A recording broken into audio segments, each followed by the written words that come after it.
Hey guys, welcome back to my channel. My name is Sarah, and today I am going to be talking about my top 10 books of 2024.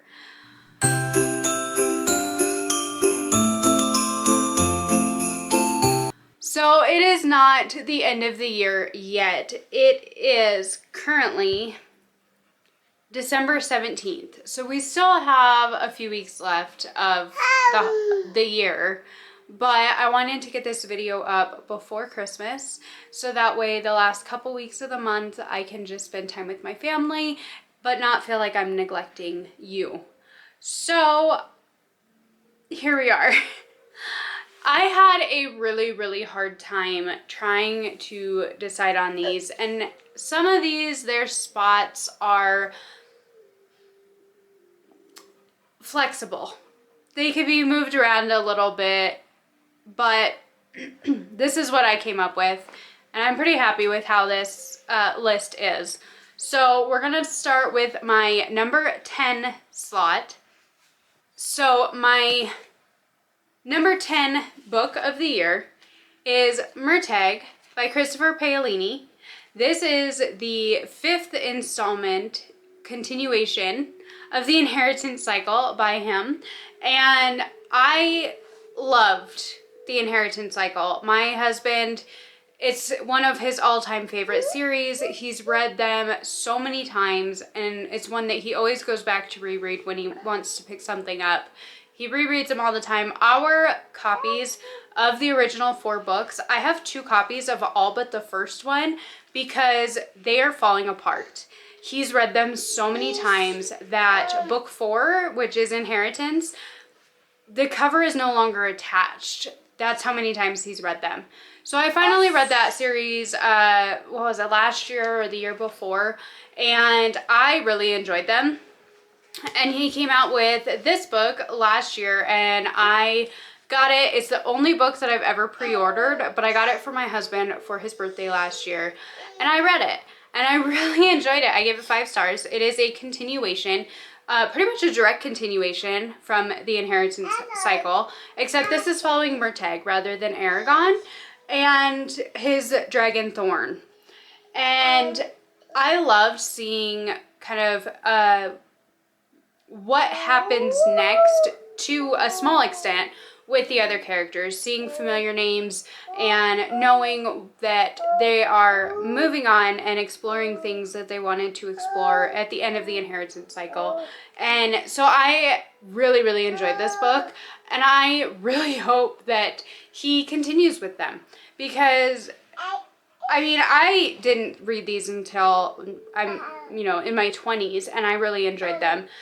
And I know that they're technically like middle grade YA books, but they're so good. And I just had such a great time reading them that I really hope that he continues on with this, because I'd love to see what happens next. And I believe that there are plans to do so. Hopefully we're not waiting for another decade for it to happen. But I did really enjoy this book, and that is why it has made the top 10 of the year. Next up is another part of a series on this list, and that is book 2 in the Rebel Blue Ranch series. It's not a trilogy, it's a series, by Lila Sage. This is Swift and Saddled. The first one is Done and Dusted. I read this one and I really enjoyed it, but I liked this one a lot more. I really enjoyed the relationship between Ada and Wes. Is that right? Yeah. Ada and Wes in this. I really enjoyed his passion for their B&B, and I liked seeing it being restored, and I really enjoyed their relationship overall. I thought that her fears were completely understandable. She wasn't planning on sticking around long, and that's why she didn't know if it would work, and I just thought it was really cute. I really enjoyed this book, and that is why it is in my number 9 slot for the year. The next book that I have on this list for number 8 is one that I just recently read, and that is A Fadington Blood by Danielle L. Jensen. I just read this at the beginning of the month for my Winter Binger Bingo, and it is a Nordic-inspired romantasy. I haven't really read much with that, so I feel like because this is like one of the first ones that I've read, of course I loved it. But I really, really enjoyed this. I thought the relationship was interesting. I thought the trials that they had during this book were really interesting to read.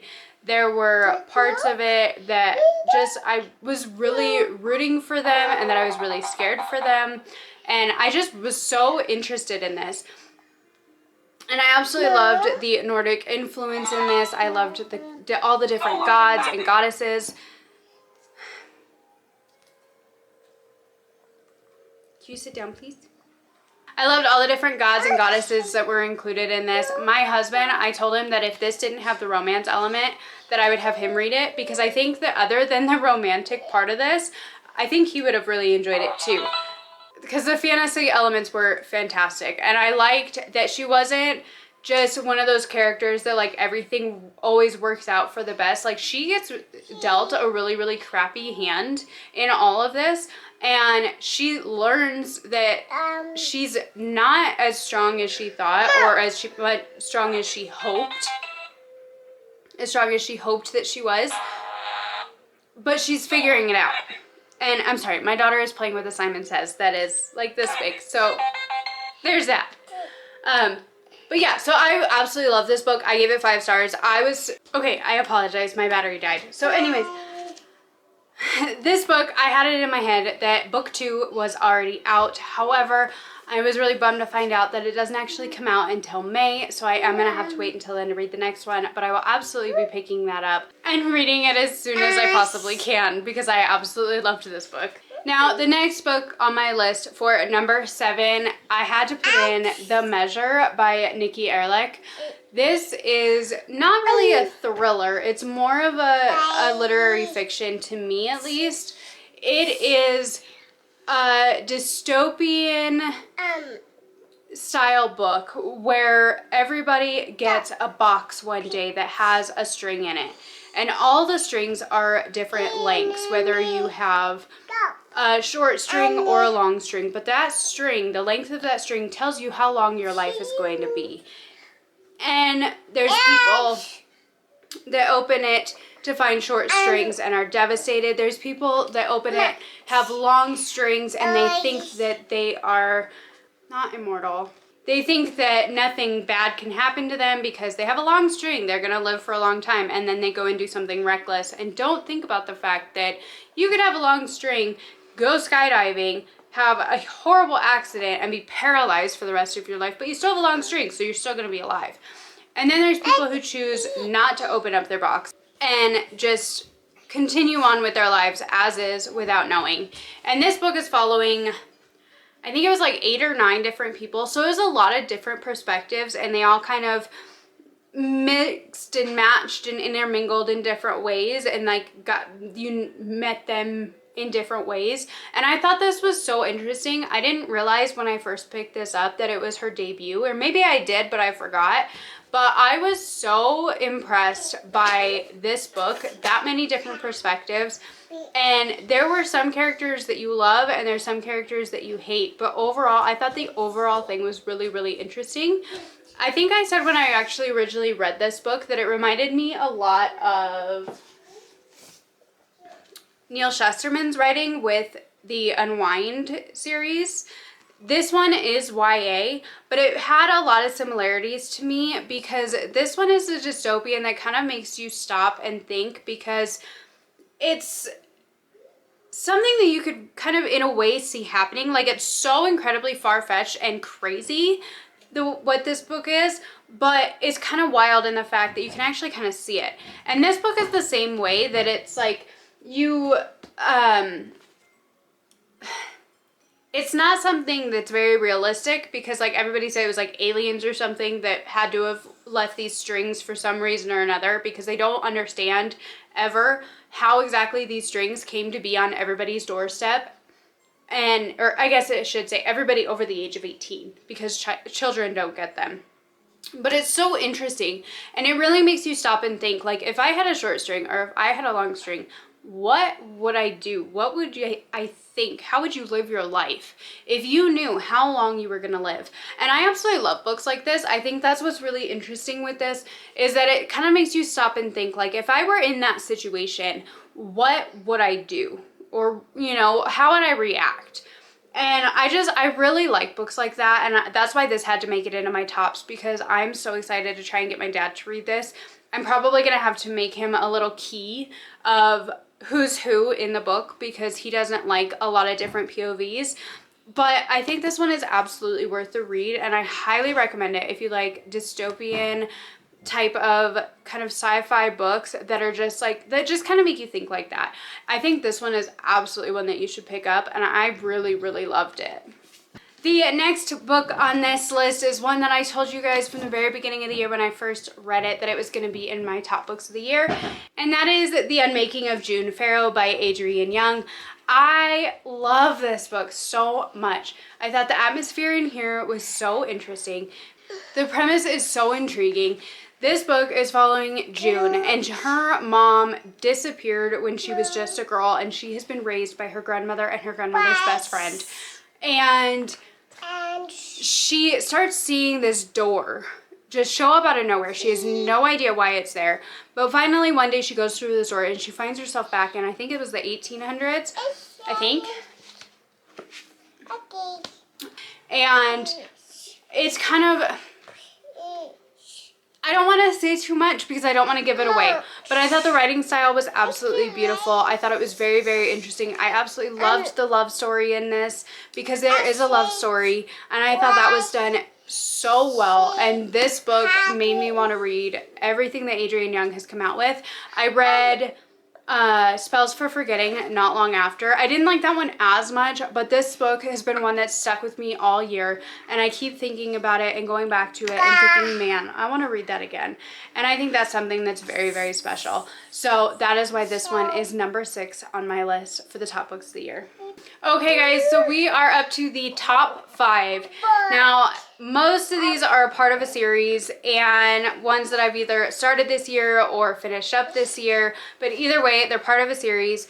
But I have some really, really great books on here, and they are so much fun. I loved all of these so much. And if you've been on my channel before, you've probably heard me talk about these books before, but these are my top 5. So in that number 5 slot, I have none other than Butcher and Blackbird and Leather and Lark, because no, I could not choose just one of them. I love these books so, so much. This is obviously the first book in the series. This is the first one that I read. That's Butcher and Blackbird. I tabbed the crap out of these books. I don't know if you could see that, but especially Leather and Lark. I loved these. I was so nervous to pick up these books because I didn't think that they would be for me, especially with like the romance and stuff. Like I didn't know. They were very intriguing to me, but I didn't know if I would like them or not. But I finished this one and I immediately had to go and get this one because I needed to read it, and I needed to read it now. I think I liked this one just a little bit better personally because I liked the relationship in this. Not so much, because this one is a fake dating, like fake marriage kind of a thing where they have to deal with each other. This one is just that they're kind of not, I guess, enemies, but they're not friends either.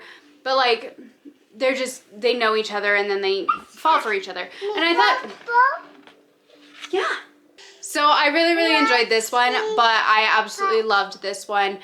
Book number 3 is going to be coming out in February, and I'm so excited to pick it up and read it because I loved this series so, so much. The writing was so much fun, and it was easy to follow, and I loved these characters, and I really enjoyed them, which is why they're number 5.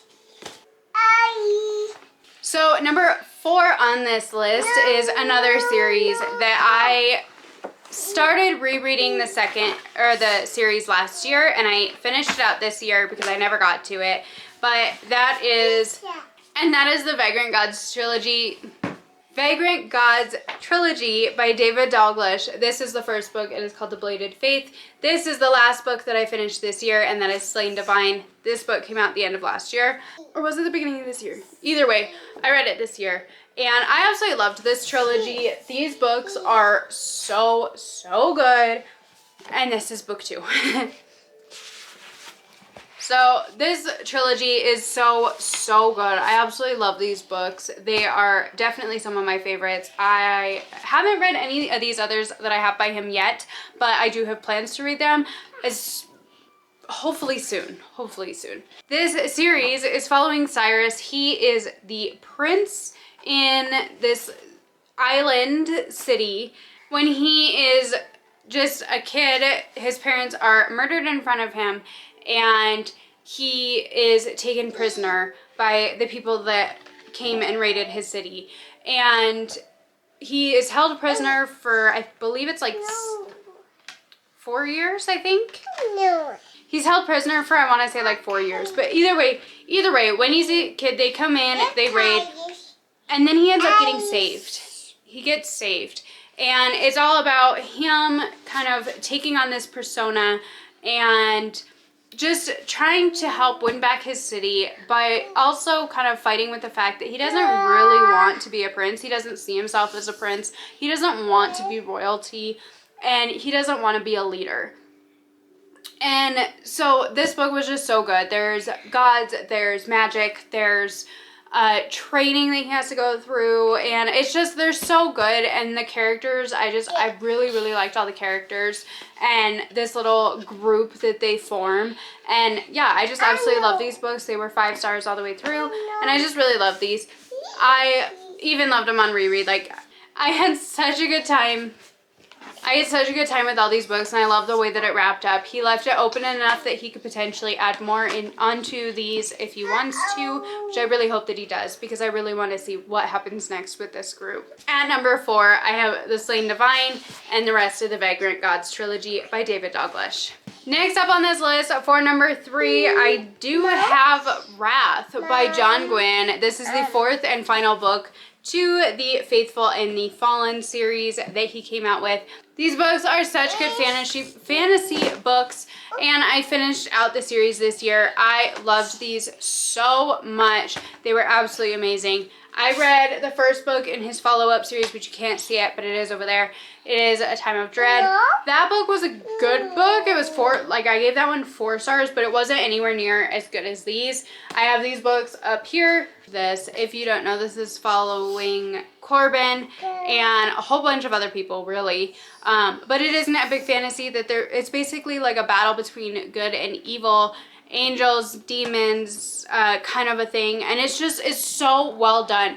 The characters you care about, you end up caring for the characters so much in these, and they were just so well developed. There was a tiny bit of romance in here, but it's all on the back burner to the fantasy. I loved the creatures in this. I love the writing style. And there's other characters that, like, you just hate them, but they were written so well that it was so good. It was so good. And I've since recommended these to my sister. I told my sister that you got to start with Malice because it's absolutely amazing. John Gwynne is a new favorite author for my husband, as well as a new favorite author for me, because his writing was just phenomenal. This is the first series that he came out with, and for a first series, for having it be his first series and have it be this incredible and this many different perspectives, and just the way that he did the world building in this, like, I think that is extremely impressive for a debut fantasy series. And I'm so excited to see what he comes out with next after the Bloodsworn trilogy. I'm so excited to see what he's going to come out with after those. So these are number 3. In my number 2 slot, I have more John Gwynne. I have The Shadow of the Gods and The Hunger of the Gods. This is the first 2 books in his Bloodsworn saga. The third one is Fury of the Gods. I don't have that on this list because I haven't read it yet. I was trying to give my husband first dibs on it since he's been waiting for it longer than I have. But he hasn't picked it up yet, so I do plan on reading that soon. But I do have these 2 books on here. These books are Norse inspired, and they are just absolutely phenomenal. Again, he brings his world building, character perspectives. This one is following 3 different people, if I remember correctly. It's 3 main people that you're following.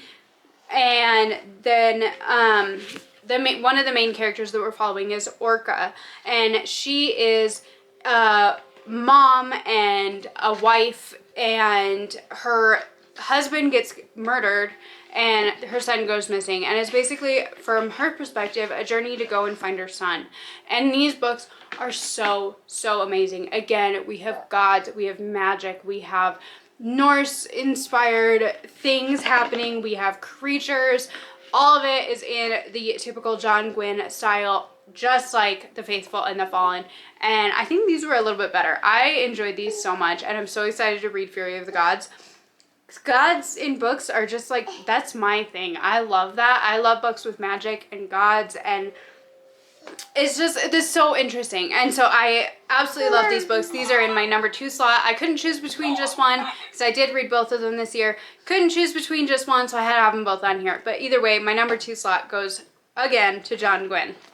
And last but not least, my top number 1 book of 2024 has gone to The Spell Shop by Sarah Beth Durst. Now, this book hooked me right from the very beginning, and I just held on for the entire book. I absolutely ate this up. I loved every single bit of it. I started to tab it, and then honestly, I stopped tabbing it and just started writing in it in pencil because I knew I was keeping this book and I was going to reread it, and I didn't care that I was writing in the book because it wasn't going anywhere. So I just started writing in the book because I just quit bothering with the tabs. But this book, it was so good. I could absolutely recognize her love of, I could absolutely feel for her love of books and her protectiveness over books. And the character of Kaz, he is a, how do they call it? A sentient spider plant. He's a talking spider plant, guys. Like, how could you not be interested in a book with flying cats and a talking spider plant as her companion? She doesn't have a companion animal. She is a companion spider plant who talks. It was so much fun. It was so sweet. I loved the realities of the relationship. It wasn't just an, oh my God, I love him so much. It wasn't an insta love, to me at least. It was something that, like, you know, she cares for him, starts to care for him as a friend, and then she sees him put in a dangerous situation and she is so incredibly worried for him. And I felt that. I felt that so much. And it was so good. I liked the characters, I liked the friends she makes, I liked the magical elements, I loved her mistakes with her magic and having to learn how to fix that. I loved everything about this book. I loved it so much. I was tabbing literally on the first page when it says she was dimly aware that most of the other librarians had fled weeks ago when the revolutionaries took the palace and defenestrated the emperor in a rather dramatic display. But surely they wouldn't touch the library. After all, there were books here.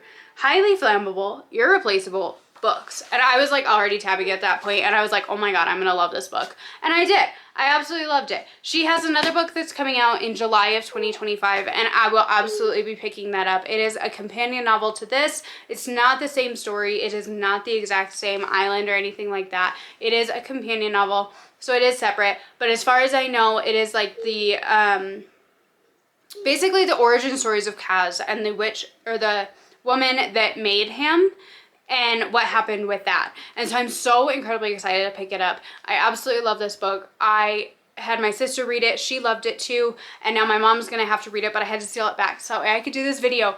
But this book was so good. I like I said, I love the relationship. I love the friendships. I loved the small town. I loved the jam making. I loved this book so much. She said at the end in her author's note that she wanted to make a book that basically felt like a warm hug and sitting down with a cup of hot chocolate. And that's exactly how I felt reading this book. I felt like I was the intended audience for this book.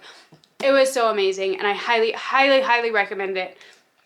It was so good. It was fantastical. There were mer people, there were centaurs, there was an apple blossom bird that is in this. There's just so many different little elements that she created with this, and I absolutely loved it all so much. And this was definitely my favorite book of 2024. I'm so excited to reread this, and I am so excited to pick up the next book.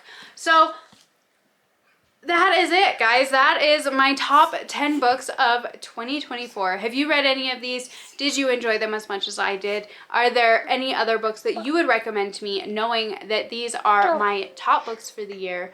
If you have any comments, please leave them down below. I'd love to hear from you. If you enjoyed this video, please like, comment, subscribe down below, and I will see you in my next one next week. Bye.